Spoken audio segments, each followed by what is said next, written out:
Good evening, everyone, and you are more than welcome to join us here at the Irish Women's Lobby, where we are absolutely delighted to be gathering for our second webinar, Speak Up for Free Speech. This evening, we have three wonderful speakers joining us to discuss the issues of cancel culture, hate speech, and the whole issue of freedom of expression itself. We have three speakers, as I said: Lisa McKenzie, Iseult White, and Meghan Murphy, and we are so happy to have them joining us here this evening. First up, we are going to have Lisa McKenzie, and Lisa is a communications specialist. She's a member of the Scotland-based policy analysis collective, Murray Blackburn McKenzie. This collective offers independent, fact-based analysis with a particular focus on women's rights and the impact of gender self-identification on women's sex-based rights also. Lisa is a former civil servant in the UK government, where she worked as a government communications specialist in a number of Whitehall departments, including the Department for Social Security and Home Office, as well as the Commission for Racial Equality. She was seconded to the Ministry of Agriculture, Fisheries and Food during the 2001 foot and mouth crisis and the Foreign and Commonwealth Office following the 9/11 terrorist attacks. So you can see she's a really comprehensive resume there with working for the government. After returning to Scotland, she's worked as a freelance researcher for the Scottish Parliament Futures Forum, and she was policy and public affairs advisor to penal reform campaign group the Howard's League in Scotland for 5 years. More recently, she worked for the Royal College of Nursing, and she has a degree in modern Chinese and an MSc in policy studies. As part of her role in McKenzie Blackburn McKenzie, Lisa has spoken and written about the legislative processes that particularly impact on women, including hate crime and hate speech legislation, as well as on the impact of the Yoga Carta principles on women's sex-based rights.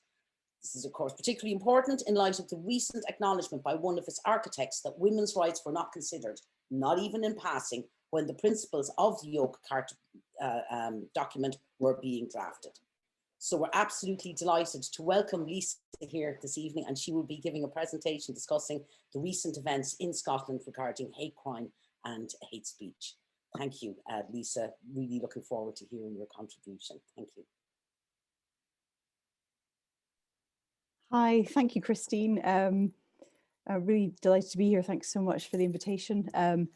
As you've alluded to, I'm going to talk a bit about hate crime legislation, which has just passed in the Scottish Parliament, really just in the last few weeks. So I'm going to reflect on that, and particularly the implications for women's rights and particularly freedom of speech. So I'm going to share my screen. I hope everyone can hear. Here we go. Okay. So the legislation that we're talking about is the Hate Crime and Public Order Scotland Bill. And as I say, it was passed just the second week of March, so it's only just become enacted in the last week, in fact, although it's not yet in force. And what I'll do is I'll speak about the content of the bill, the context of the wider debate about sex and gender identity in Scotland and the UK generally, the concerns that were voiced about the impact of the bill on women's rights, but also the process of making the legislation, because I think the process itself showed something about the problem at heart here and the impact on women's rights. So that a bit of background here, every manifesto in 2016 obviously carried a whole range of commitments, and the governing party in Scotland are the Scottish National Party, and they didn't win a majority in 2016, but habitually supported by the Scottish Green Party, so they often have the arithmetic to get their bills through.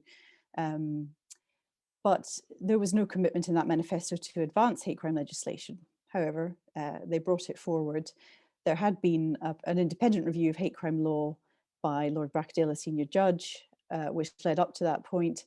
And the legislation was introduced to the Parliament on the 23rd of April last year. Now, I'm sure that will instantly lodge in your minds that this was just a few weeks after lockdown and the arrival of the COVID pandemic in Scotland and the UK.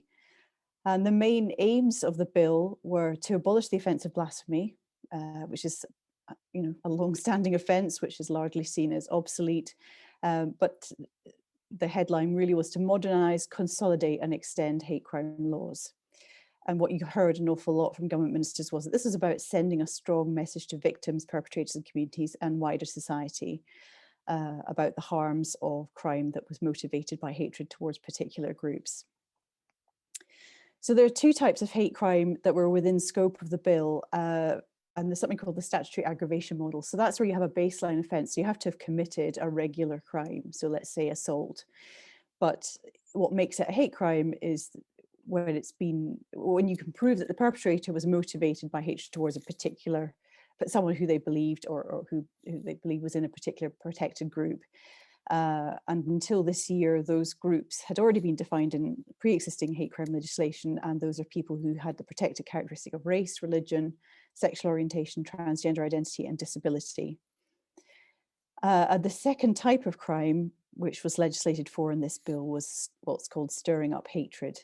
And in Scotland, until last month, you could only stir up racial hatred. In England and Wales, you could stir up hatred on the basis of religion and sexual orientation. But in Scotland, the only thing on the statute books was stirring up racial hatred.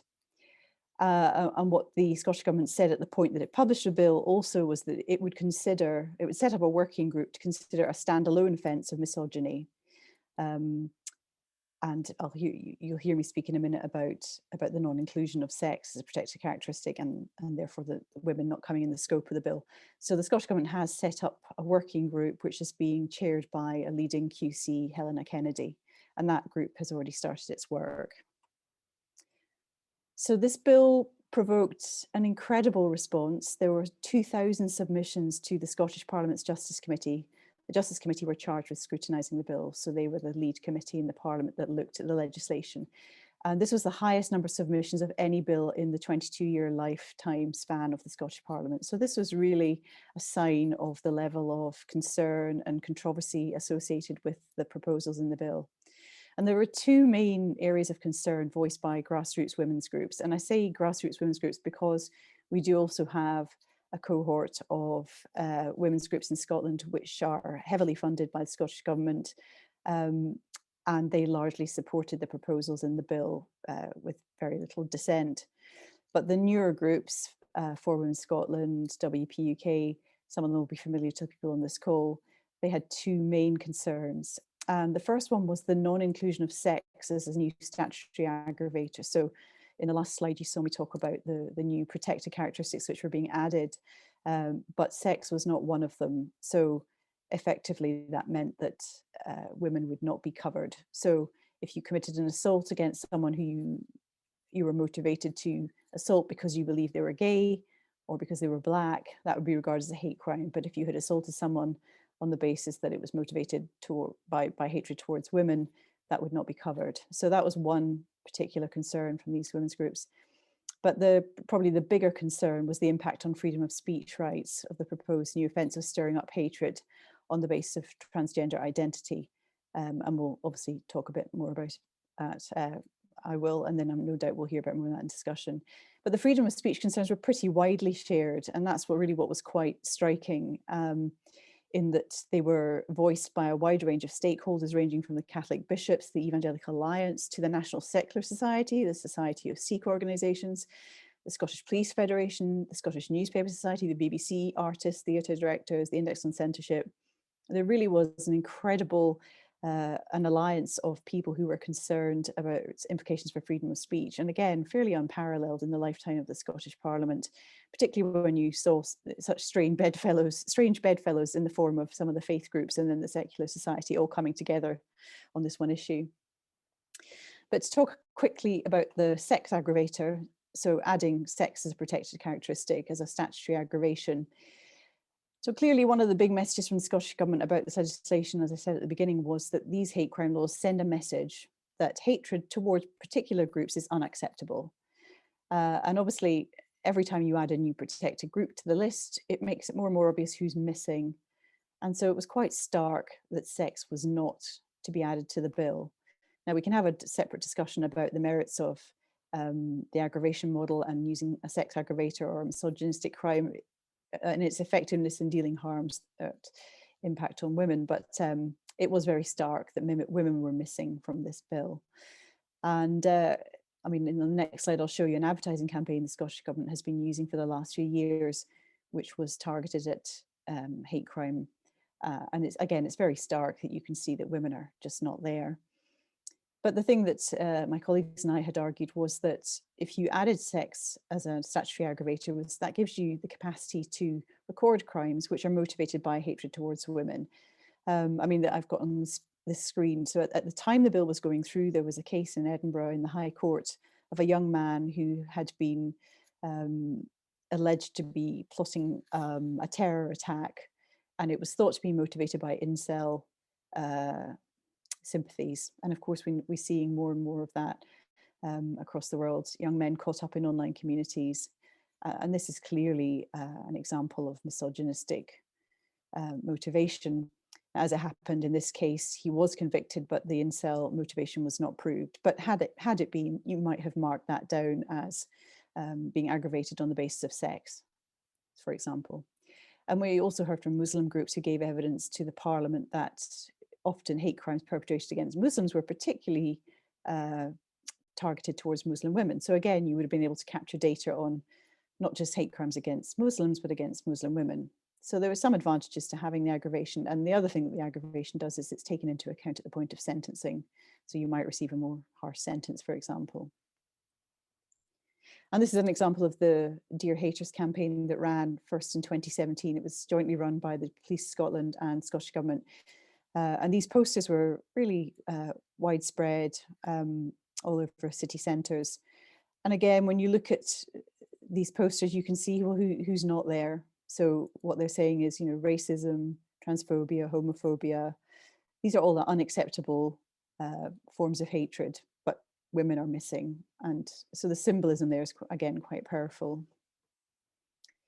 So moving on to the stirring up hatred offences, as I said at the beginning, there was, up until last month, the offence of stirring up hatred on the basis of race, and that applied in Scotland. And at UK level, you also had religion and sexual orientation. But this bill in the Scottish Parliament created new offences of stirring up hatred on the basis of religion, sexual orientation, disability, transgender identity, age, and variation in sex characteristics, which is another way of describing those with intersex or differences sex development conditions. In the UK legislation, they have very strongly worded freedom of expression clauses in that bill. So it gives real protection to people who, well, as you can see in the top wording there is the freedom of expression protection for religion. So stirring up hatred on the basis of religion is criminal. However, as you can see there, you can go as far as to express antipathy, dislike, ridicule, insult, abuse of particular religions. So it gives quite a lot of protection there.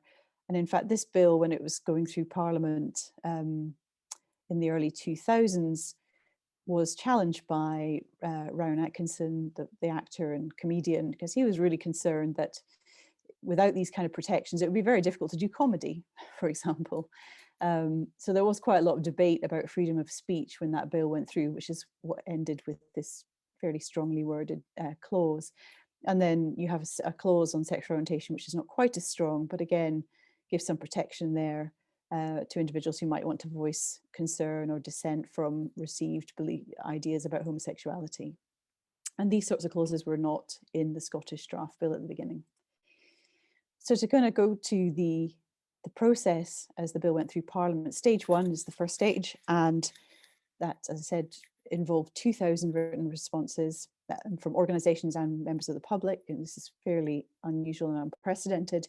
There were 5 oral evidence sessions, and the photo down the side are photos of those who gave evidence, and that was generated by For Women Scotland to make the point that you can see right away that women are in a minority there. Now, obviously, the committee itself has a limited amount of control over which organisations send which individuals to give evidence, but certainly when I scanned the list, did a quick bit of maths, could see that of the 37 witnesses, only 10 were female. So here was a bill that had real ramifications for women, but women's voices were crowded out by men's voices, which is obviously not unheard of. There was a debate in the chamber, which is normal. And in all, stage one involved about 18 hours of public discussion. And the Scottish Government did concede that there were a lot of concerns about the bill that it would address at the next stage in the parliamentary process. And in fact, the bill did go through quite a lot of change that went through Parliament. And in and amongst the evidence was lots of evidence from grassroots women's groups, so Women's Race UK, For Women Scotland, LGBT Alliance. My colleagues and I put in evidence, resistors, and we came to them with mounds of evidence of women being accused of being hateful, groups being accused of being hate groups, for stating very basic facts about biology, about women's rights, about women's sex-based rights. And the Times article on the right is about some stickers that appeared on campus at the University of Edinburgh, which said woman, adult, human, female. And an activist group had encouraged people to report those stickers to the police. And in fact, the principal of the university himself had said that when it came to his attention, he also brought these stickers to the attention of Police Scotland. So we're trying to tell MSPs that women are already being accused of stirring up hatred, of being hateful, for making very basic statements, which are frankly uncontentious for most people. So at stage 2 in the Parliament, that's when the bill goes into what's called the committee stage. And this is when the really close scrutiny, the real kind of detailed looking at the different clauses takes place. And a whole load of different amendments were tabled by MSPs on the Justice Committee. So Labour MSP Joanne Lamont, she tabled various amendments, for example, to add sex to protected characteristic. A number of opposition MSPs tabled amendments on freedom of expression. There was also what was called a probing amendment, where we wanted to try and find out the government's rationale. So the definition of transgender identity in the bill was fourfold. So it said, I can't remember the exact wording, but male to female, female to male, non-binary persons, and people who cross-dress. So they had specifically picked out people who cross-dress as a distinct group under transgender identity. So that was contested too. And these were some quite difficult sessions for the minister. And again, I've used a screen grab of a news article that appeared after one of the sessions, where he was asked about non-binary and what it meant, and for a working definition, which he'd failed to give an answer to in a parliamentary question the year before. And he absolutely steadfastly refused to answer the question about whether there were two sexes. So this is really quite a troubling moment when a government minister is not prepared to defend human sexual dimorphism in a parliamentary committee. So this was a moment when there was a bit of a dawning of realization for women's groups, what we were up against. So there were 4 amendments were tabled on freedom of expression. Humza Yousaf is the minister, and he produced the amendment, which will be on your left on the screen, I think. And it's fairly generic. So this was trying to give a little bit of protection for the offence of stirring up hatred on the basis of transgender identity. And on the right, you've got an amendment from a Conservative MSP, Liam Kerr, where he's going into quite a lot of detail about the sorts of things that should be permissible to say without it being regarded as stirring up hatred on the basis of transgender identity. Now, these are fairly innocuous statements, discussion, criticism, rejection of concepts or beliefs, questioning whether someone should undergo a process with gender reassignment, stating that sex is a biological characteristic, there are 2 sexes. So what was fascinating was these amendments were tabled and they went on the Parliament website. And then, needless to say, there was a backlash on social media. And the night before the MSPs were due to meet, the government minister said that he'd met the various opposition MSPs and they had all withdrawn their amendments. So this is the tweet thread that he put out at 6 o'clock the night before the session. And he said he had met with the other MSPs and they'd all agreed to take down their amendments so they would not be discussed at committee. And on the right-hand side, you have the leader of the Green Party saying that he was very pleased to see this development and that these were shockingly overt homophobic and transphobic amendments. So this was quite a shocking moment because stage 2 is the stage of the bill where you really go into a lot of detail and you drill down and you try and thrash out some of the arguments and some of the rationale underlying parts of the bill. And that discussion was now put out of the public domain. And the minister said that what would happen is they would meet separately, these MSPs, in a private room to talk about them. So this is moving away from the sunlight of democracy into a private room to talk about these really important clauses, which would have real ramifications for women. And quite evidently, the chair of the committee found this in itself quite shocking. And he said this at the end of the committee session. He said he felt a little afraid. He felt afraid to have seen the reaction to what he believed were quite innocuous statements in those draft amendments. So this was quite shocking to women working on these issues, that a government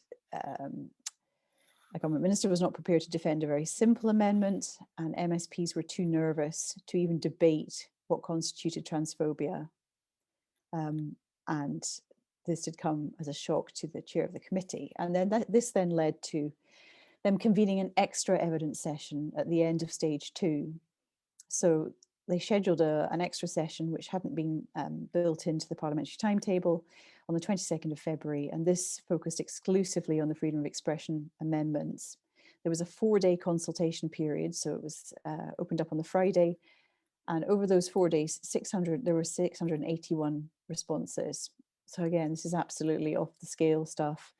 And then after the 4-day consultation period had finished, there was a 90-minute oral evidence session, and women and other groups returned to give further evidence on the issue of freedom of expression. And this was attended, there were 13 witnesses in total, the Justice Committee, MSPs, and the Minister himself. Women were at pains to bring to the table as much evidence as they could about what's been going on and who's being accused of hatred for, again, things that are quite obvious statements of biological fact. And we talked about Lydia Falcon, the Spanish feminist who had been pulled into the prosecutor's office on her 85th birthday to be questioned about hate crime because she objected to a law related to gender identity in Spain, and Carmen Calvo, the Deputy Prime Minister, who was hung in effigy in Santiago de Compostela just the week before, I think. And this was brought to MSP's attention to try and make the point that this is the atmosphere in which women are trying to discuss their rights. And the minister promised to meet people, to meet stakeholders, but it won't surprise you to learn that he didn't meet with those women's groups. So then we got to stage 3 in the Parliament, and that's the final stage, which is a chamber debate. And again, further amendments were tabled to the bill on the sex aggravator. Joanne Lamont, the Labour MSP, tried to include a definition of sex, which was in line with the UK Equality Act, where sex is male or female. A removal of people who cross-dress from the definition of transgender identity, and then quite a few amendments of freedom of expression.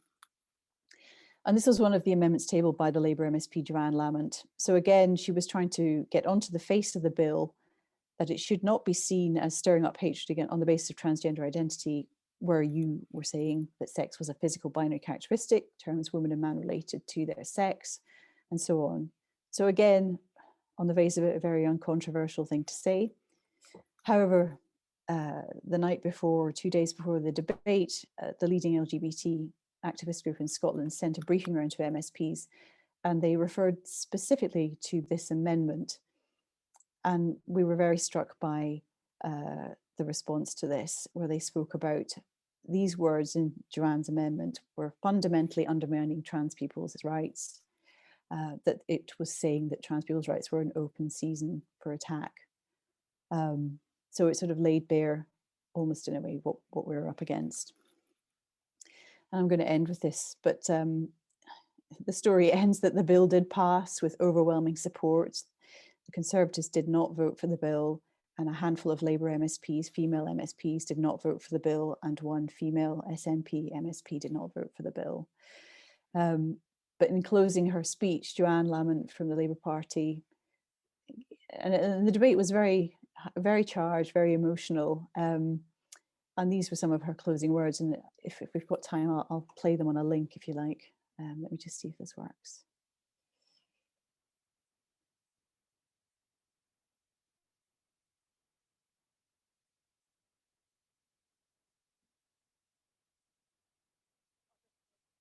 I hope you can hear.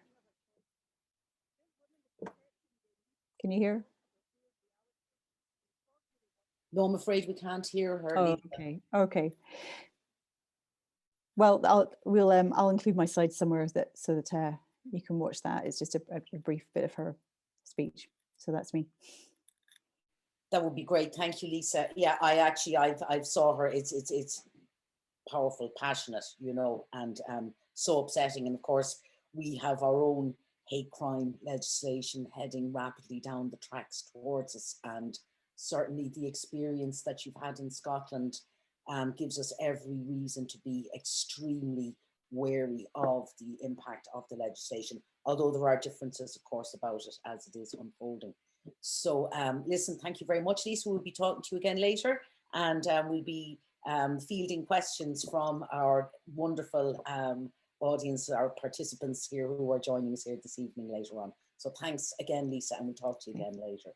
So next up is Iseult White, and I am really delighted to welcome Iseult here to join us. So Iseult has held a wide and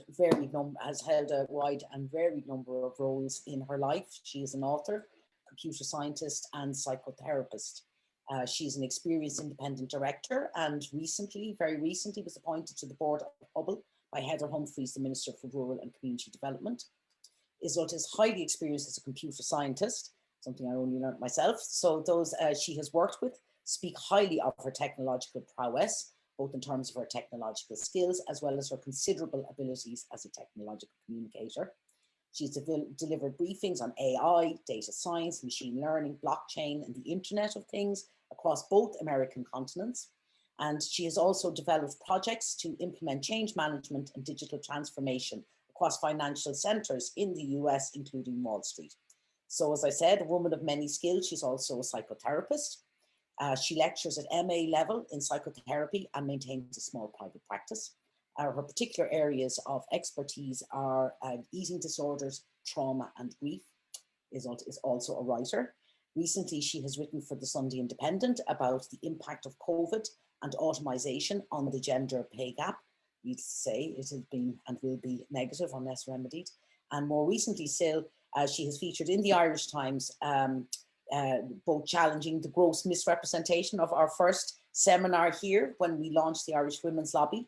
And prior to that, in her letter condemning the actions of Amnesty International, who called for the removal, along with other luminaries like the National Women's Council, called for the removal of political and media representation from Irish women and other groups who dare to quote unquote defend biology. So we are really thrilled all together to welcome Iseult to join us and to hear what she has to contribute to this really important discussion about freedom of speech. Over to you, Iseult. I just see your microphone there. Perfect. Thank you. Looking forward to it, Iseult. Good evening, everybody. I'm going to hire Christine the next time I want another job. That was like pretty out there for me. You know, because when I was invited to come and speak tonight about freedom of speech and, you know, God, honestly, I felt like a fraud because I'm actually a pretty ordinary member of the public just going about my life. I'm not a lawyer. I don't have any expertise in freedom of speech. I'm not an activist. And so you know, when this whole thing started with the amnesty letter, you know, on Twitter, I had less than 1,000 followers and mostly I tweeted about my poodles. So what I really wanted to do, I decided tonight, because I'm not an expert and can't even pretend to be an expert on freedom of speech, is just tell you a bit about my personal story and how I came into this position and what I have seen since I got here. So back in November 2020, in November 20th, 2020, TENI, which is Transgender Network Ireland, published a letter. The letter was signed and promoted by Amnesty International and 27 other NGOs in Ireland. Amnesty International obviously is not funded by our government, but all those NGOs are funded by the government, including the National Women's Council of Ireland, which is 90% funded by the government to around 900,000 euros a year. And when I saw that letter, I had such a strong visceral reaction to it. And I want to explain a little bit of all of the things that came together from my life experience that created that really visceral reaction.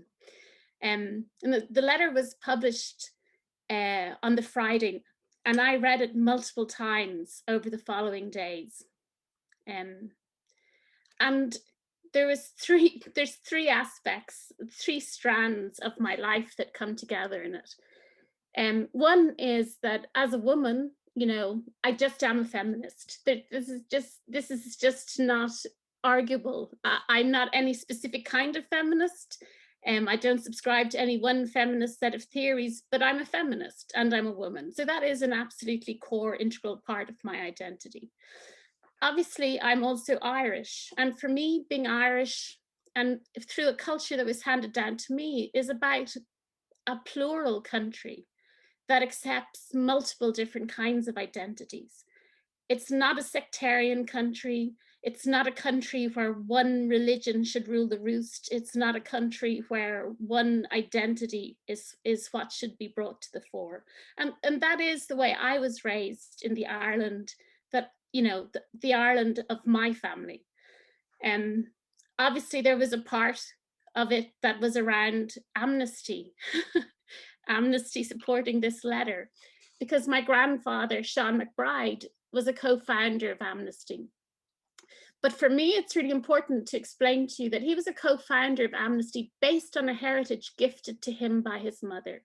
His mother, Maud Gon McBride, first started fighting for the rights of political prisoners in 1890 when John Davitt was in Portland jail facing inhuman conditions. And she started protesting and trying to secure humane conditions for him.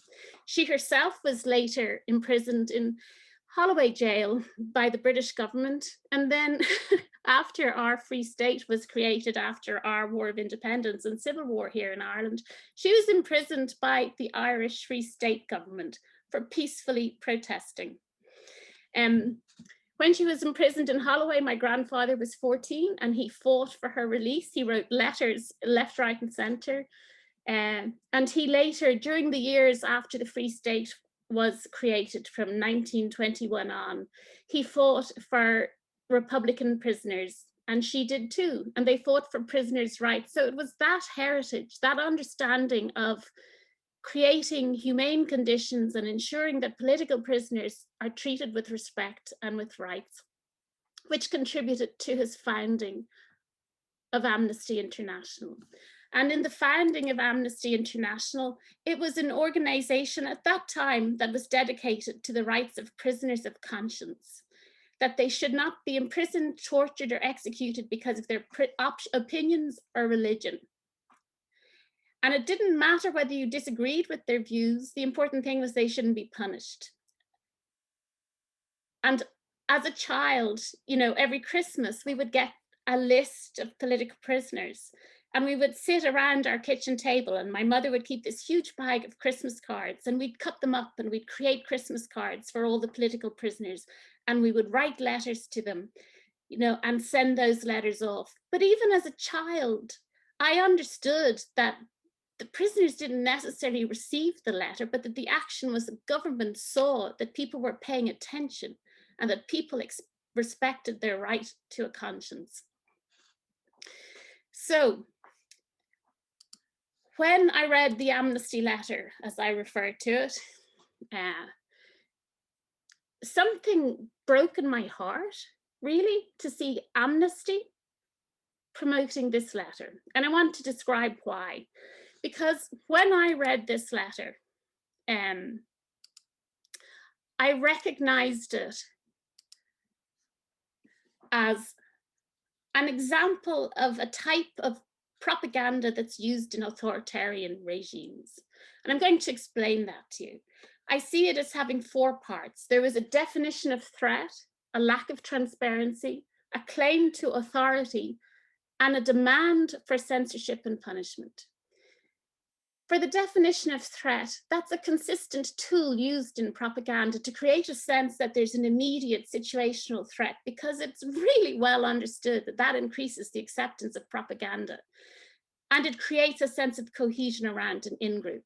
So that letter made it clear that a particular community was under grave threat, and that the threat comes from a variety of bigots, individuals, new grassroots organizations, outsiders, and foreigners, some of them apparently from the UK. There was a lack of transparency. there was no information given for how this information was collected, who these people and organizations were, what evidence they had of the bigotry. And there was a claim to authority, a claim to have authority on our behalf, on the behalf of the citizens of Ireland, that they can identify this threat. And because there was no information, there was no way to challenge their assertions.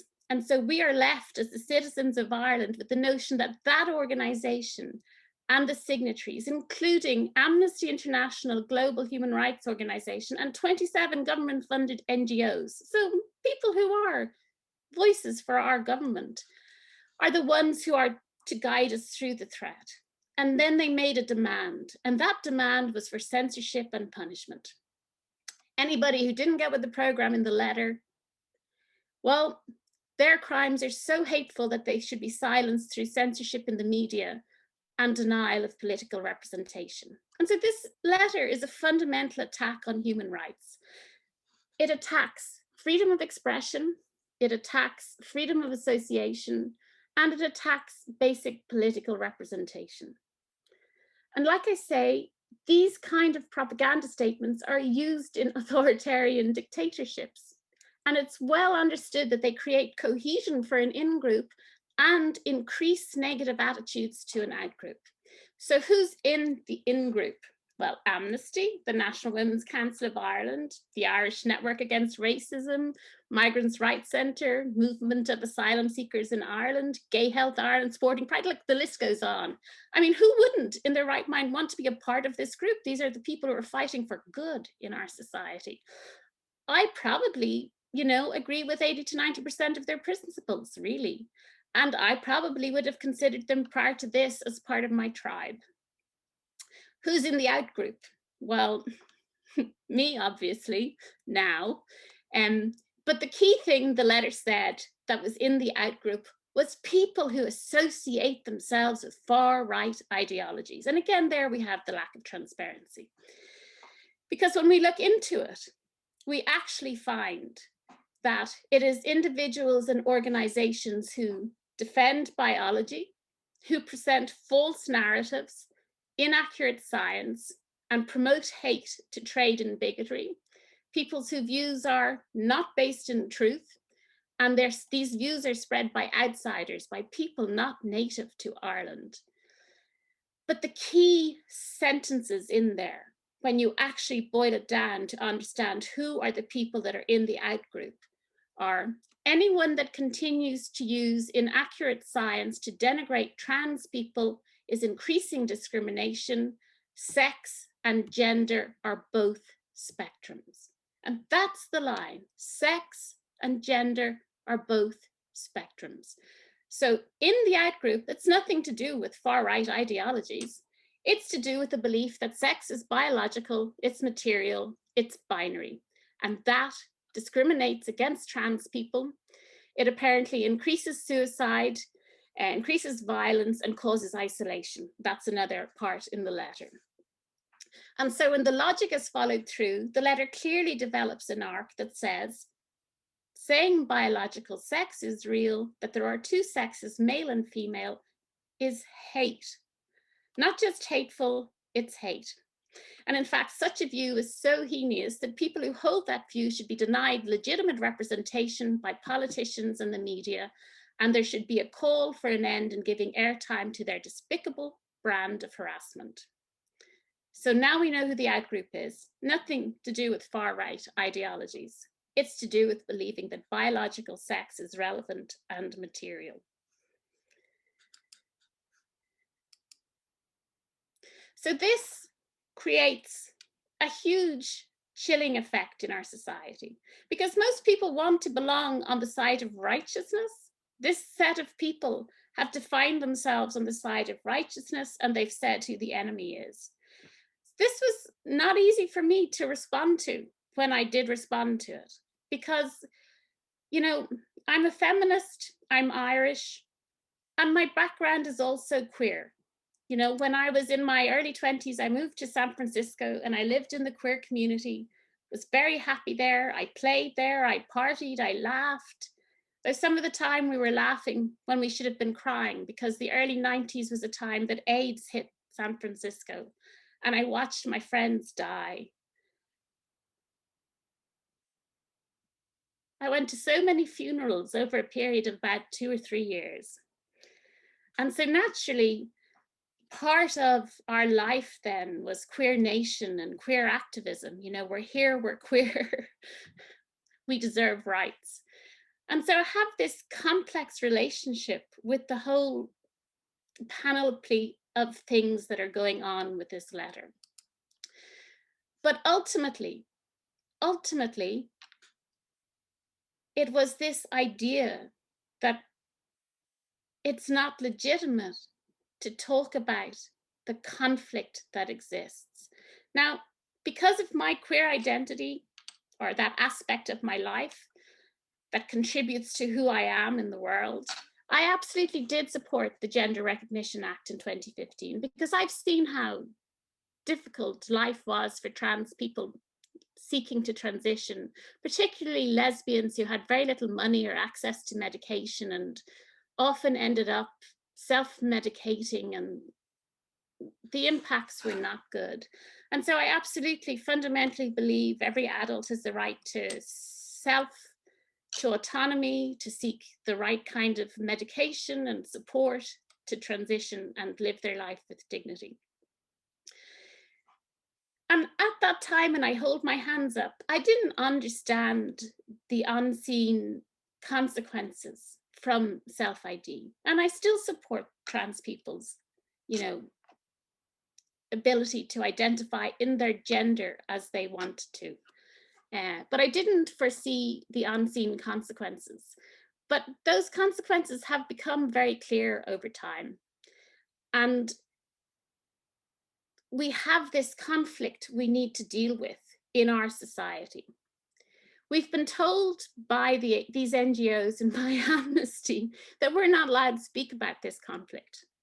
So what I kind of wanted to tell you was, as a very ordinary person, which is what I am, just a very ordinary person, I ended up speaking up about the letter. And yes, what I said got some traction, because obviously my grandfather founded Amnesty. But when I said that, when I sent that tweet, the night I sent that tweet, I had no idea that was going to happen. But what I have learned since is that speaking up is not so difficult. It just takes speaking. It takes writing words. So I wrote, I saw that the Scottish hate crime legislation was going on. So I made a submission to the Scottish hate crime legislation, and that submission was one of the many submissions that went into the Justice Committee originally deciding to, as Lisa explained, to actually put in a special condition around transgender identity, which was later taken away. But what I really want to say to you is that we have our own hate crime legislation coming up. And our own hate crime legislation doesn't define women as a separate class. It includes us under gender, and gender includes gender, gender expression, and gender identity. There's no real characteristics that would capture hate of misogyny. The hate crime legislation has a fairly, non-legal definition, which says that hatred means detestation, significant ill will or hostility of a magnitude likely to lead to harm or unlawful discrimination against people, a person or a group of people due to their association with a protected characteristic. Well, the Amnesty letter tells us what these NGOs define as hatred. So as we go through the process of the hate crime legislation being enacted in Ireland, that's something that we all just need to be aware of, and we need to look at what happened in Scotland, and we need to understand what is going on around the world, and define for ourselves each, just as ordinary people, I think, how we want to respond to that. Because I'm frightened. When I read the Amnesty letter first, I really didn't think that people would think that there was hate involved in saying that sex is binary. I mean, I thought it was really cool. Like, everybody gets that gender is a spectrum, but I didn't really get that anybody would really think that sex is binary was hateful. But through following the hate crime legislation as it passed through Scotland, it is quite clear that what is set out in this letter is the agenda that we're living within. And it's a time for us all to reflect in Ireland as to what society we want to create. And it actually wouldn't matter to me with the amnesty letter what protected characteristic was supposedly being protected. It's the nature of the letter. It's the nature of the propaganda. It's the nature of the authoritarian approach to removing freedom of expression, freedom of association, and political representation from people that I object to. That is fundamentally the thing I object to. And so I'm doing just exactly as what my great-grandmother used to do. She said, you know, despite that she was involved with violence in some earlier days, she ended up deciding that the pen was mightier than the sword. So I just keep writing letters. I'm writing letters to politicians. I'm writing letters to the newspaper. I'm writing articles, and I tweet. And I'm not naturally somebody that likes being on Twitter, but I know from my Twitter analytics that a lot of people are reading the things I share. So I keep writing about stuff. And I don't know what else to do, but if anybody out there is from Ireland and wants to create action out in the world to try and protect our democratic rights here, I'm with you, and I'll join in with you. And so that's really the message I wanted to give, that I'm just a very ordinary person who ended up caught up in this, but I'm going to keep speaking, because for me, even with all of those different strands in my life, I believe fundamentally that we must protect our democratic right to discuss the issues, to have dialogue, and to resolve the conflicts. So that's really all I have to say. Thank you very much. Thank you, Iseult. That was just really wonderful and very moving, as I have to say. I would have to say as well, I know I was very moved by the personal connection that you made to what happened in the amnesty letter and to your own family history as well. I know it will resonate with a lot of people here in Ireland. And of course, the points that you made around the hate crime bill, it is so worrying. And I know we'll be having further discussion about that later, but it's like, it's my reading of it to one extent also is that because Ireland never transposed the equality legislation correctly, and we never had sex as a protected characteristic, that now they're actually removing even the faint aura of protection that women had through gender, because now that because it seems to me that the hate crime bill is going to double down by specifically expanding gender to include gender identity and gender expression. It actually removes any issue of sex being, and not including sex, of course, under the heading of gender. It actually effectively denies women rights under the, I would read it as, and of course I'm not a lawyer, but I would worry that it would basically render women as having no protections whatsoever under equality legislation. It would actually double down on the harms. So let's hope I'm wrong, and let's hope we can do something and learn from the experience of other people in Scotland and in Norway as well, and other places where they have hate crime speech. And I know we'll be hearing from Meghan as well next, because I'm going to start moving to introducing her now. But listen, thanks, Iseult. We'll be talking later. We'll be discussing some questions in from our participants, our audience, and we'll be discussing these issues more. But listen, thanks again, Iseult. That was incredible, really fantastic contribution this evening. Thank you. So next we're going to be talking to Meghan Murphy. A lot of our audience will also, from both here in Ireland and internationally, will be very familiar with Meghan's work. So Meghan Murphy is a Canadian writer. She's a journalist, and she's the founder of Feminist Current, of course, a feminist website and podcast.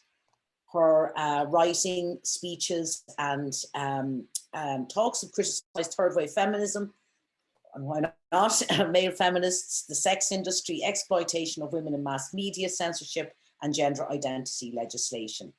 Meghan is based in Vancouver, and she has written for CBC News, the Globe and Mail, the National Post, Rabble.ca, the New Statesman, and Quillette, amongst other media outlets. As mentioned, Meghan founded Feminist Current website and podcast, and this was back in 2012. Describing itself as Canada's leading feminist website, the mission of Feminist Current is to provide a unique perspective on male violence against women, pop culture, politics, current events, sexuality, gender, and many other issues that are often underrepresented or misrepresented by mainstream, progressive, and feminist media sources. I feel like I should really put quotes around progressive there. Meghan has argued that trigger warnings amount to censorship. She has written about ageism within feminism, and she has criticised liberal feminism. She supported the Me Too movement. She's also argued that anti-bullying campaigns ignore sexism and the way young men are taught to view women. She is also highly critical of the sex and porn industries, which she regards as, quote, inherently misogynistic and exploitative, end quote. And she has written about her support for the Nordic model, in which buying but not selling of sex is illegal. Famously, Twitter permanently suspended Meghan's account in late November 2018 after she referred to trans woman Jessica Yaniv, also known as, forgive my crudeness, Wax My Balls Yaniv, as him. For that crime, she's been banned. I gather she's appealing it, but her appeals so far have not met with success. So listen, we are absolutely thrilled to be here from you this evening and to welcome you to our seminar, Meghan. So we're really looking forward to your discussion this evening. Thanks. Thanks for that. I hate listening to my bio, but I appreciate you compiling that. Thanks everyone for attending, and thanks to the Irish Women's Lobby for hosting this conversation. I've written and spoken extensively about the silencing of women over the years. Historically, women have been vilified, ostracized, beaten, burned for speaking out of turn, for telling inconvenient truths, for naming abuse and abusers. After over a century of fighting for women's right to be heard, respected, and treated as persons equal under the law, we have found ourselves in the odd position of being silenced, censored, and smeared, canceled, as it were, simply for daring to remind the world that women's rights are for women, so females, for a reason. We didn't need to fight for rights because we felt feminine, because we wanted to wear dresses, use gender neutral pronouns, or get cosmetic surgeries, altering our bodies beyond all recognition. We fought for our rights because as females, the members of the human species capable of giving birth, we were treated differently, told we couldn't make choices about our own lives, participate in politics, the workforce, sports, academia, or broadly public life. We belonged to men, quite literally, and they could do with us as they wished. As women, we were once told we didn't need independence. Men had that, and they would be sure to speak and act on our behalf. Of course, things didn't play out like that, so women had to risk it all to have their say, to be visible, and to be treated with respect and taken seriously. In every political movement in history, speech has mattered. The right to protest is a key civil right attached to free speech. Without free speech, marginalized groups could not have advanced and fought back against their oppression or in defense of their human rights. Yet, too many feminists today either fail to defend free speech or they actually fight against it. Our own speech matters a great deal to us, but we often fail to extend that understanding to groups we disagree with or view as being at odds with our project. I think that we may have in the West forgotten how much we once had to struggle. We've achieved so much. We might fail to understand or recall what our sisters of previous generations have suffered, or what women in other countries continue to suffer. In Canada, where I'm from, I think this is particularly and glaringly obvious. We took our rights and freedoms for granted, and now we face losing them all. And far too many, the majority, seem unconcerned, as though, you know, this can't just all slip through our fingers. In recent years, women have faced silencing in a whole new way. We can no longer speak about biology, the reality of reproduction, women's bodies, and sex without being labeled as transphobic. To say that women are adult human females has been deemed hate speech. And as you all know now, I was permanently suspended from Twitter for referring to a predatorial male as he, which is something that apparently constitutes hateful conduct.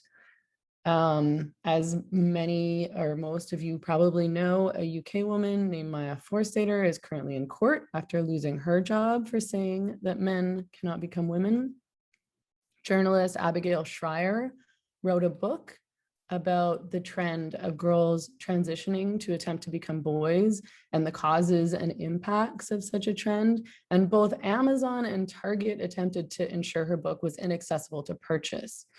The American Civil Liberties Union Deputy Director for Transgender Justice tweeted, "Stopping the circulation of this book and these ideas is 100% a hill I will die on." So that's the same American Civil Liberties Union that rightly defended the rights of Nazis to march in Skokie, Illinois in 1977. And I don't say rightly because I support Nazis, but because I support free speech, everyone's free speech. So this same ACLU also recently blocked a woman's Freedom of Information request for data on the number of trans-identified males currently being housed in women's prisons in Washington state. Today, like, we have to come to terms with the reality that it's not the right. It's, you know, it's, in the past, it was the right who wanted to censor, but today it's not the right who's fighting to censor opponents, it's progressives. And I think that we haven't all yet come to terms with that reality. And, you know, while the right, of course, may not have historically been friends to feminists, we need to come to terms with the fact that the threat of totalitarianism and oppression can come from any direction. And we need to fight it regardless of what end of the political spectrum is leading the charge, even if it doesn't fit our preferred narrative, even if it's unexpected or irrational, even if we don't want to believe it. So back in 2016, the Liberal Party of Canada, you know, widely viewed as sort of center left in Canada, introduced Bill C-16, which would add gender identity and gender expression to the list of prohibited grounds of discrimination and the criminal code. There was no public debate. The media refused to acknowledge dissent for the most part, and too many of those who were actually aware that the bill was working its way through the system, which was not many of us, because again, the media really didn't cover the fact that this bill was being pushed through. They did sort of mildly in a positive way. Too many failed to speak up. Maybe they didn't imagine the impact would be as serious as it turned out to be, and as impactful as a few of us warned it would be.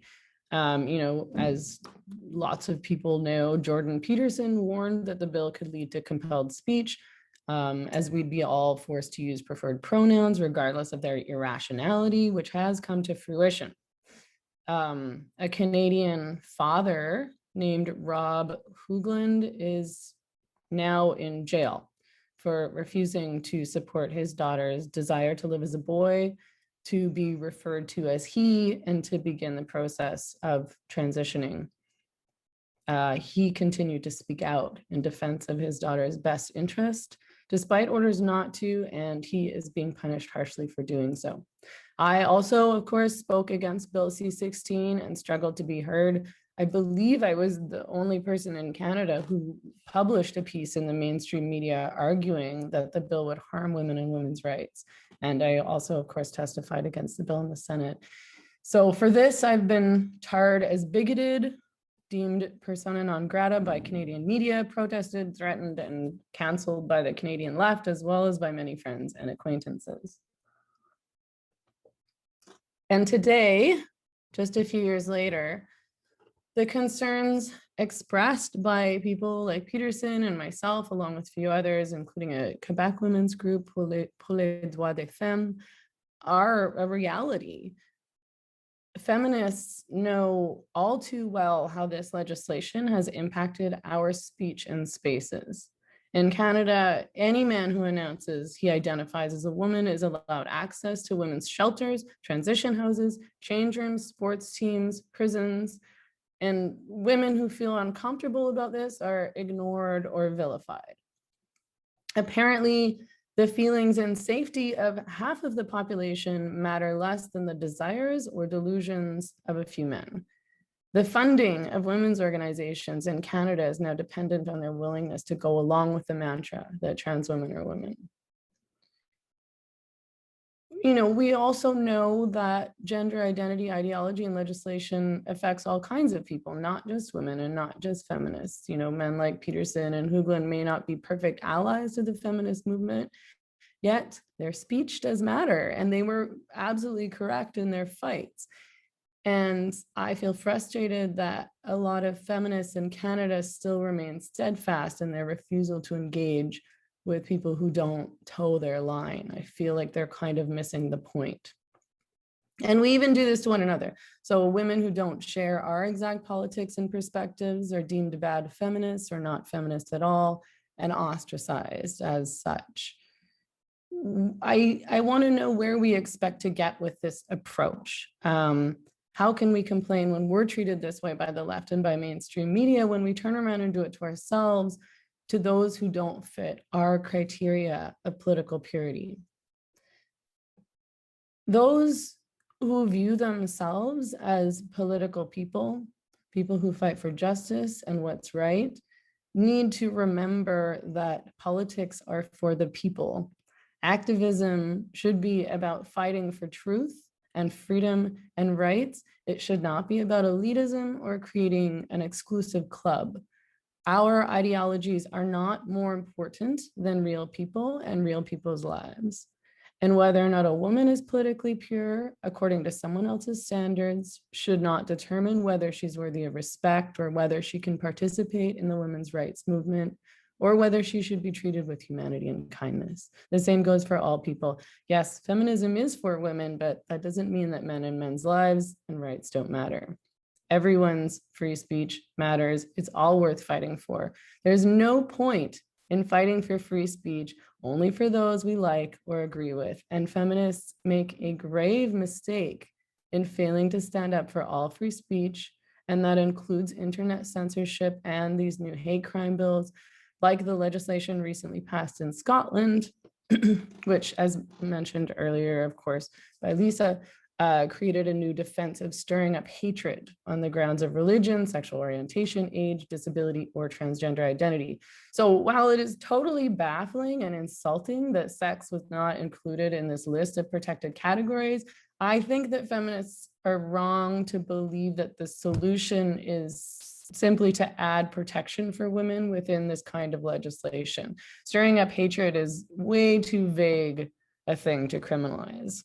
And considering that we've seen in the UK people like Harry Miller investigated by the police for tweets, he was essentially accused of wrongthink for tweeting a limerick that was critical of gender identity ideology, which was subsequently recorded as a hate incident. I think we need to be, considering this, we need to be incredibly vigilant about ensuring we don't go down these paths and that we don't allow this kind of thing to become practice in our own countries. We should be able to see now how focusing on particular identities deemed to be marginalized and therefore in need of protection from hate leads to curtailment of free speech. Hate isn't always a neutral fact. It's often a matter of opinion. I've argued, for example, that the word TERF, trans exclusionary radical feminist, exists to vilify and discriminate against and target women with violence and harassment. I think that's true and observable.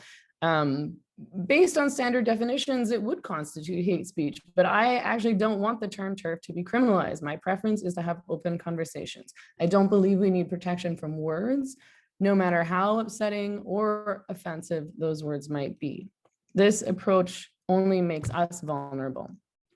If we want to protect our own speech, we need to protect all speech, even speech that we might view as misogynist, racist, Islamophobic, or otherwise offensive to our sensibilities and political views. It is much better to discuss such ideas and words openly than to live in a world where some topics of conversation, ideologies, beliefs, facts, or arguments are untouchable. So at every talk or event I have done with regard to the topic of gender identity, every one of those events has been threatened with cancellation. Few venues will agree to host such conversations to begin with, and those who do often will pull out due to activist pressure or violent threats. Those who disagree with me refuse to engage in conversation or debate, insisting simply that allowing me to speak is dangerous or harms trans-identified people, which is nonsense. I speak about material reality and the rights of women and girls. But the fact that basic conversations about material reality and fundamental rights can, in 2021, be deemed unspeakable goes to show how quickly the tables can turn. And we need to be wary of that every time we deem someone bad without considering their full humanity. When we refuse to listen or engage in conversation with someone simply because he or she has been labeled by others in a way that doesn't suit us, when we call for another's speech to be shut down, or when we support censorship. In Canada, we thought we lived in a progressive country. I thought that for a very long time, and that our rights were protected. We would not have imagined feminist speech be criminalized. And yet here we are, we're faced with an internet hate speech bill now that will surely limit our ability to speak basic truths. The bill will include the creation of a new regulator who will be responsible for enforcing the new statutory definition of hate, including requiring online platforms to take down illegal content within 24 hours. Like, I don't feel like I'm going to be able to exist in Canada if this bill passes. You know, when things like misgendering or dead naming have been determined to be hate speech, and when criticizing or questioning the notion that a person can simply identify as a woman regardless of being male, when that's said to equate to violence or harm, these kinds of bills really should terrify us. Yet I suspect, just as with Bill C-16, we'll hear little from Canadian feminists, many of whom are either too afraid to speak out or too stuck in their politics to speak out about something they fear may cause them to be viewed as aligned with those they believe are political enemies. In places like China and South Korea, radical feminists have been censored from speaking, even anonymously online. In the West, radical and gender critical feminists are seeing their forums banned from social media platforms like Reddit. But it isn't only radical feminist speech that's being removed from the internet. It's also Donald Trump fans, white supremacists, those deemed conspiracy theorists, and more. And while I'm certain many feminists could put forth arguments to explain why their forums and words should be permitted online, but not MAGA acolytes or people who are critical of vaccines, this is where we've got it wrong, because this is all about perspective.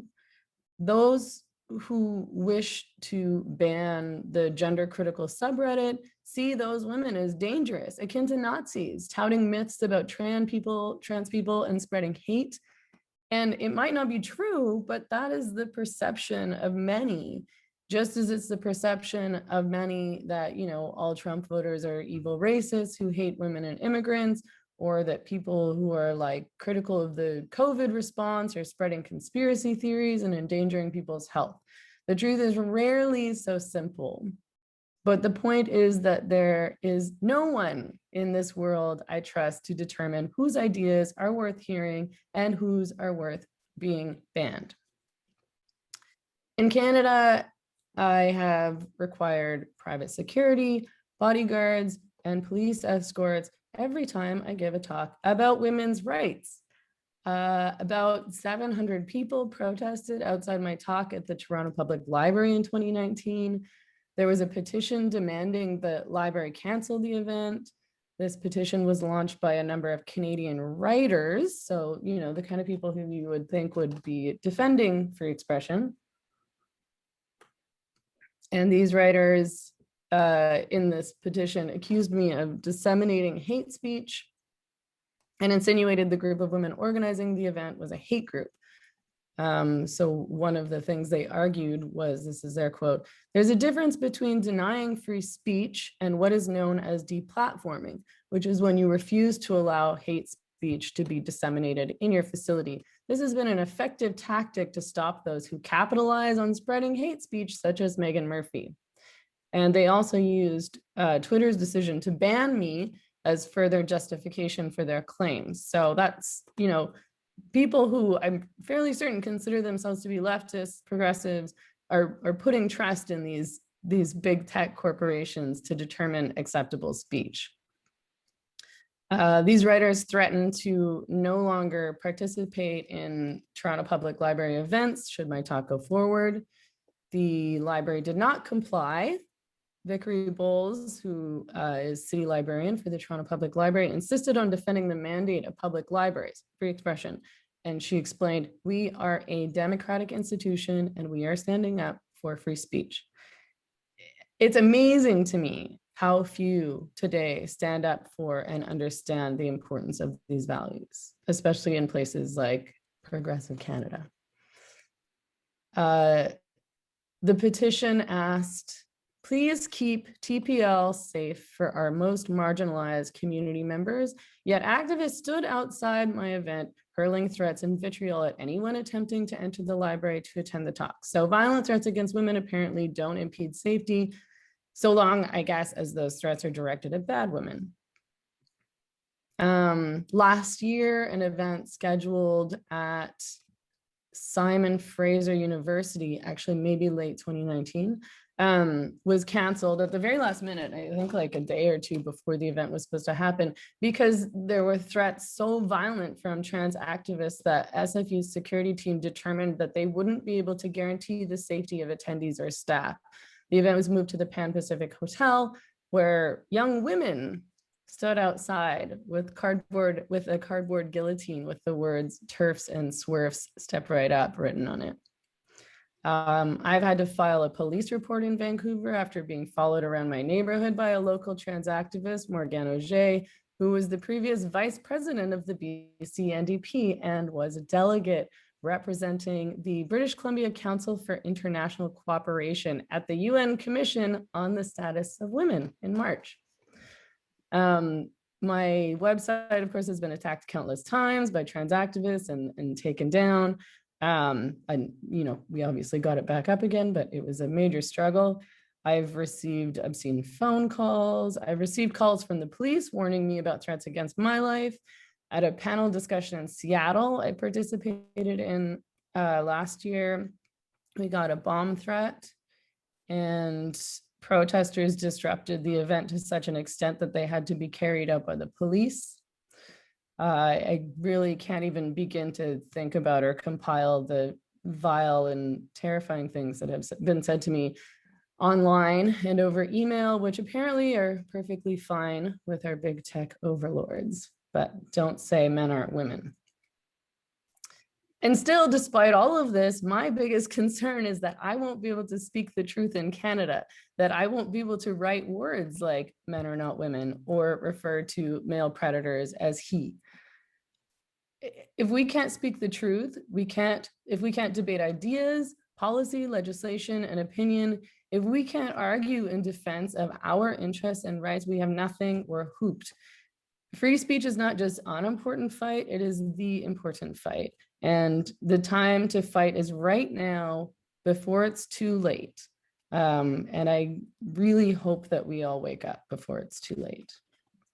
Thank you, Meghan. That was just fantastic altogether. Real insight into what's been going on over in Canada and what you've been putting up with. Very much, I think Canada have like been at the vanguard of the horrors that are raining down upon us all. But Ireland, of course, is not trotting too far behind you at this stage. So listen, thank you very much. Thank you to all three of you. Now, we do have, we don't have an awful lot of time, but a panelist has, people have been submitting a couple of letters. So there's a question here, Iseult. I see a parallel between the amnesty letter recommending refusal of political representation to people holding certain views and the view expressed by the judge in the Mayor Forstater case that her views were not worthy of respect in a democratic society. And people are wondering, does the panel share her opinion? And I'll ask you first, Iseult. Yeah. So I attended the Maya appeal on Tuesday and Wednesday. So I had a login and I attended the whole thing. And it was highly instructional, not necessarily, I mean, I'm very hopeful that her appeal will be successful, because I think under UK law, it will succeed. I'm not sure that it would succeed under our law. But Anne's question is entirely correct, and the whole defence mounted by CGD against Maya's appeal is that the GRA essentially defined sex as a spectrum when it defined sex and allowed anybody to change sex. Now that's quite at odds with what the EHRC, the Equality and Human Rights Commission, had made in their submission. But the defence submission was that sex is definitely a binary. The GAR law had defined it that way, and that society has clearly moved on using the Yogi Carta principles and the Equality Equal Bench Treatment book, which are just guides, but guides created by activists. And that all of these things show that society has moved on. The notion that sex is biological is pretty well nonsensical and not worthy of respect in a democratic society.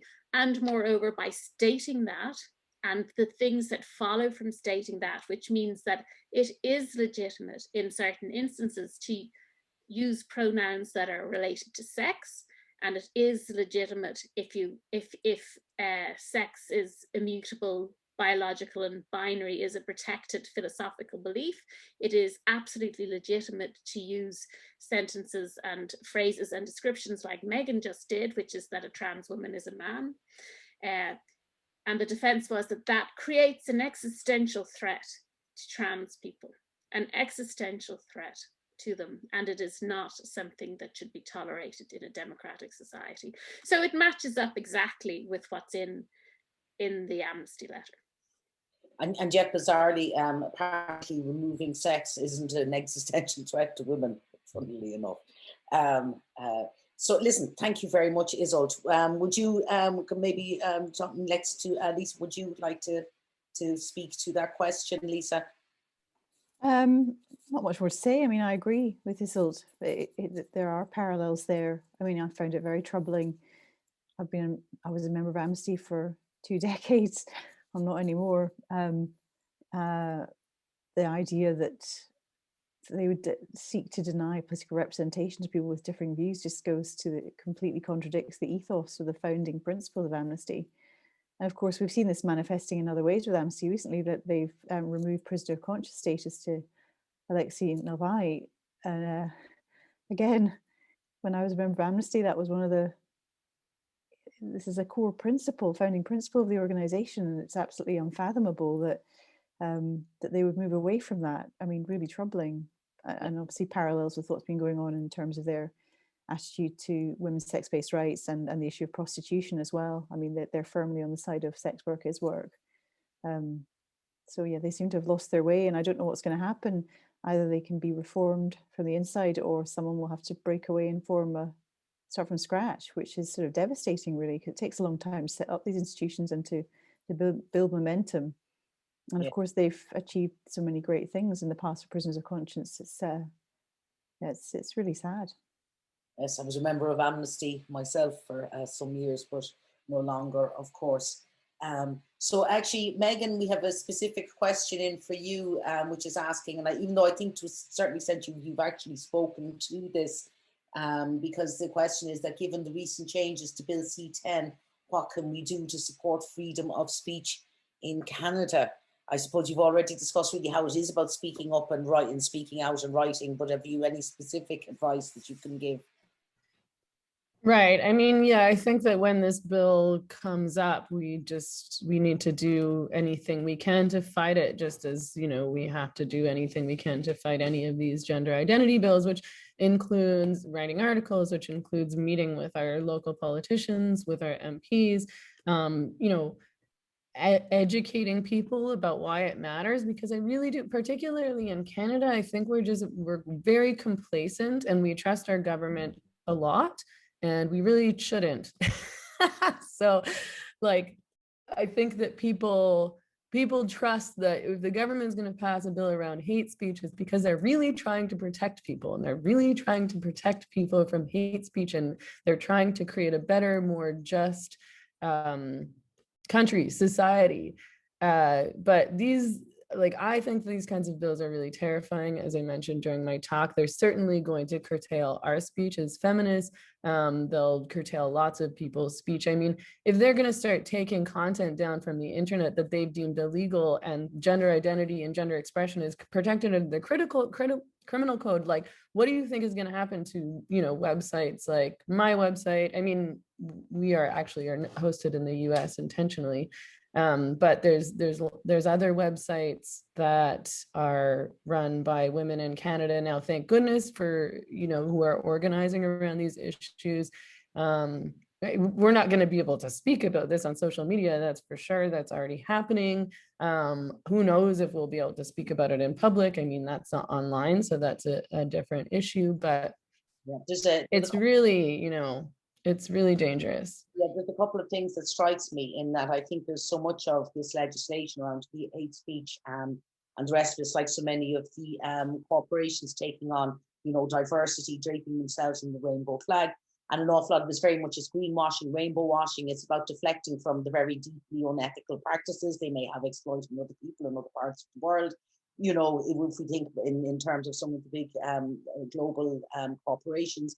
And it also strikes me, thinking of Canada in particular, is that if the government was really serious about wanting to protect the most vulnerable in society, that they might actually take action over the huge numbers of Indigenous women that are raped and murdered and that went missing and where there's no follow-up, and they might look at tightening up the police practices around then do you know what I mean? It seems to me that an awful lot of even hate speech, for all the huge dangers that it has, not least of which is it just being a license for states to exercise complete totalitarian control over what is and isn't sayable in the public sphere. I mean, that limits on speech has never been a good thing in any society anywhere that has happened, but that it's serving a dual purpose. Not only would it ultimately give far more power to the state, but also it serves to deflect from the ever-increasing levels of inequality and the ever-increasing levels of poverty that are growing all the time. Do you know what I mean? It's like I heard Sarah Ahmed, who of course would have views very different to mine on a lot of things, which was talking about how all the universities have incorporated gender equality and diversity units, but it's very much a way of deflecting from the very real inequalities. If you really look amongst the staff, their working conditions, etc., the rising precarity, how little power people really have in the university setting, but it's deflected by this allure that is nearly being created by this kind of legislation, you know, work in the universities as well as legislation. So I suppose I just want, sorry, Iseult. Yeah, can I just throw in one last thing? You know, we should be very wary of the hate speech legislation, but Meghan is extremely correct to keep pointing out the issues with big tech and the fact that our public square is now on Twitter. The influence from Twitter is absolutely massive. It is so easy to get a suspension or a ban on Twitter through not saying anything even remotely controversial, because activists use the algorithm to mass report to make it seem like there's an issue there, and then you have to fight the ban. I mean, as much as I don't miss Trump on Twitter, I still don't think he should have been kicked off Twitter, and he was only kicked off Twitter because the Democrats had won the election. Otherwise, he wouldn't have been kicked off Twitter. Big tech has a huge amount to answer here, and that has no legislation governing it yet. So we all need to be really aware of the role of big tech in narrowing the window of acceptable speech as well. Yes, even when I thought myself that while now I wouldn't give Trump obviously the time of day, but I thought it was shocking when they actually removed his press person. They took her off Twitter. They suspended her for 12 hours, for 24 hours.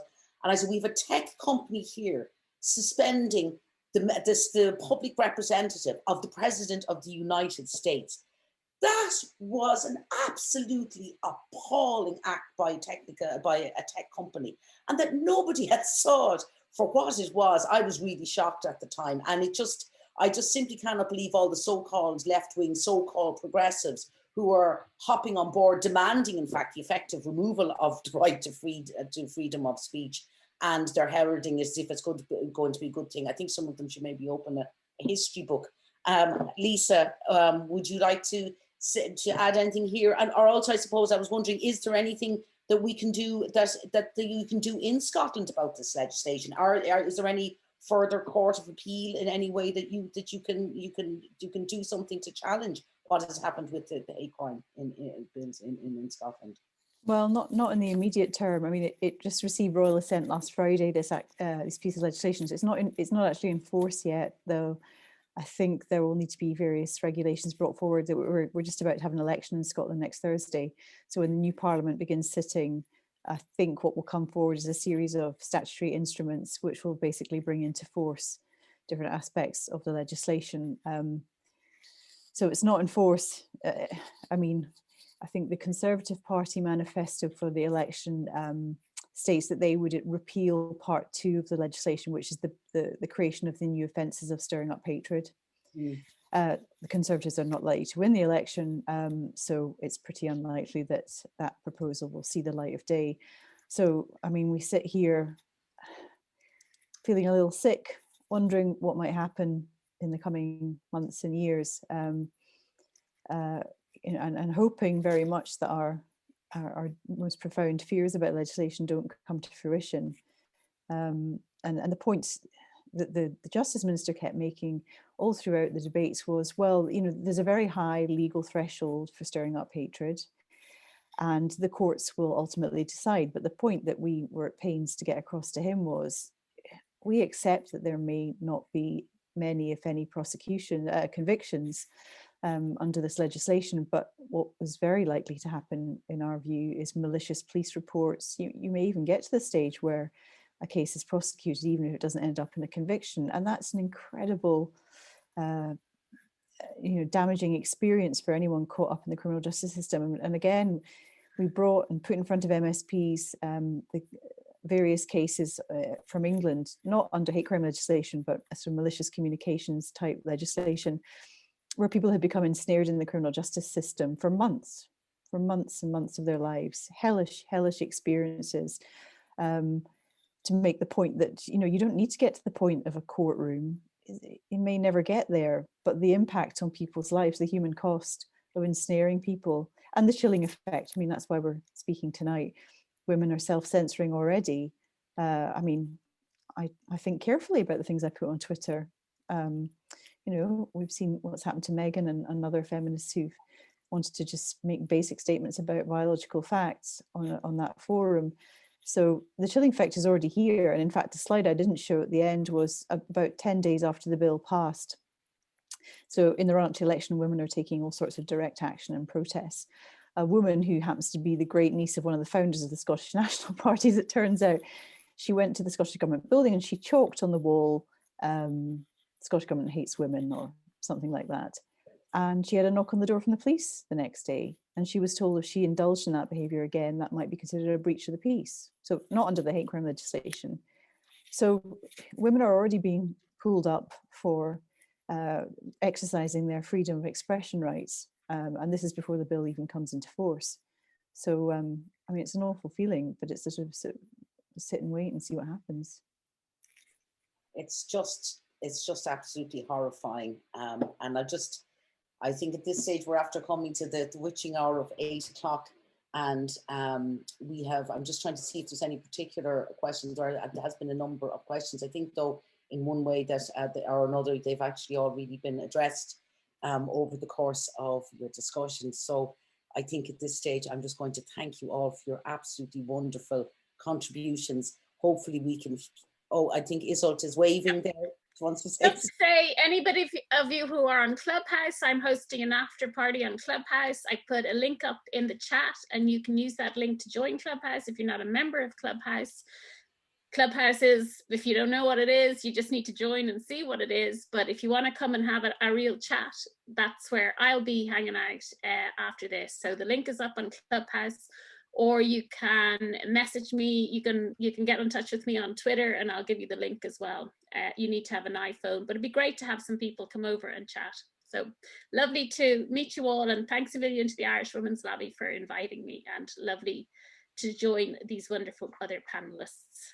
Oh, listen, thank you, Iseult. Of course, the thing about the Clubhouse is that it's for iPhone users only, isn't that correct? Only people. That is correct. I'm just about to put the link back up again, though, on the chat if anybody wants it. And listen to Lisa and to Meghan. Thank you so much for taking time out of your undoubtedly really busy days as well to chat with us this evening. We really, really appreciate it. It's been fantastic. Hopefully you can all come back again at some later event that we will be having and update us, and hopefully we might have something to celebrate. Or either that, or we can all just, cry our misery together as we plot and plan, as women have always had to do, in order to overcome the patriarchy and their attempts to silence us. They seem to really have the wind under their wings at the moment, but let's just hope we can take aim and take them down. Unfortunately, the situation is getting away from us here and there. There was a very interesting question there, which unfortunately we just don't have time really to get to, which is from one woman. She's saying, one of the things I don't understand is the why of all this. Does anyone have any thoughts? If I could ask maybe for a one sentence, perhaps, or two summation, if you want to throw it out there. If not, that's okay. But perhaps Lisa, I'll ask you, any thoughts as to why it's happening? The why of all this? Well, I do think in some parts of the developed world, I do think maybe this is a backlash against the gains that women have made. Yeah, I think there are so. some people who, and I don't use mediocre as a pejorative term, because I think we should all be allowed to be mediocre. But I do wonder whether, in times gone by, the most mediocre man could get won over the most intelligent woman, and that's not the case anymore. And I wonder whether that's part of the picture. Could A bit be. random, but. Thank you. No, thank you, Lisa. Definitely part of it. Meghan? I mean, I think that my response might come off as a bit rude, but I'll. We're all adults here. I'd say we can cope. I mean, I do think a lot of this push has to do with, sort of men, and many of whom are quite rich and powerful, who want to justify their identities as women, and so they're trying to push this born this way narrative. They're trying to push the idea that there's such a thing as a trans kid, essentially to justify and validate their own fantasies and fetishes, and to be entitled to do whatever they like and behave however they like, and have women not be able to say anything to challenge them.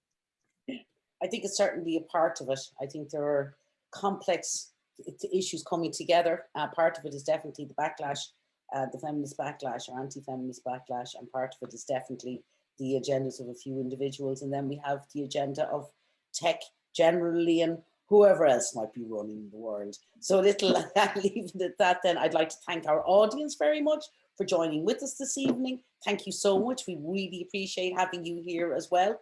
To be very, whilst it would be more than enjoyable for us to speak amongst ourselves, it is great, of course, to have to be able to share the wisdom and the knowledge and the experience of these wonderful women with so many people. So listen, thank you very, very much. Really delighted to have had your company here this evening. Hopefully our audience will join us again at our next webinar, which will be approximately a month to 6 weeks time. So listen, thanks very much. This is an urgent decision. We must all seriously think about the upcoming legislation here. As we can see from the experience in Scotland and Canada, things are not good, and they're not going to be getting any better soon. Certainly not unless the women stand up and speak up for our rights. Okay, thanks everybody. Good night now. Take care. Bye.